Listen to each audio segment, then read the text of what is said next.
Ụmụ Igbo ndị ọma, ụmụ Igbo ndị m na-agara ozi, ụmụ Igbo ndị sị m na m kwụrụ m akwụrụ na mgbawa ma agbawa.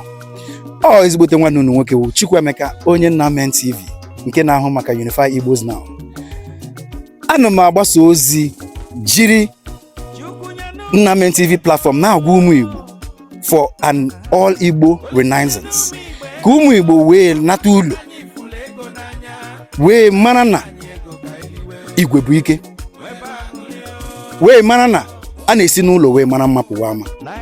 Ya ka iji wee pụta n'ụtụtụ a ebe nwanne anyị nwoke Wilson Nwane Foundation na-eme ihe kwesịrị, ihe eji akụ eme, n'ihi na asị na ihe Chukwu ji nye mmadụ ego awụ sọsọ ka o leta onwe ya, mana ọ ka o jiri dozie obodo ya. Nwa ka Wilson Nwane Foundation ji wee pụta si ka o nyere obodo aka iji mepesi ụzọ, mepesi ebe na-adịghị mma, mepesi edozi ụzọ site n'obodo ya wee pụrụ gawa ebe ndị ọzọ.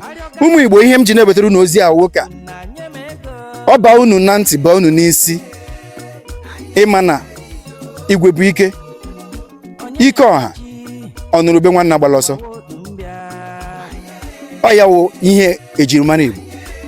Ana m ekele ndị Igbo ndị na-eme ihe dị iche iche iji wee kpakọ Igbo ọnụ.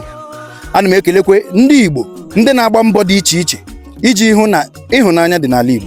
Ana m ekelekwa ụmụ Igbo ndị na-eme ihe dị iche iche ịhụ na omenala na ọdịnala Igbo kwụsịrị ike, were ihe a na-eme werekwa otu aka. Na-ekele Wilson Nwane Foundation, onye nke anyị iwe ji mara ya taa, na-edozisi obodo, na-eme ka ihe dị n'ala Igbo wee dị mma. Ana m ekele ka ọ dịrị anyị niile na mma, ka udo chia n'ala Igbo, ka ihe dị mma na oke ọganihu bịachita n'ala Igbo. Ise ise ise.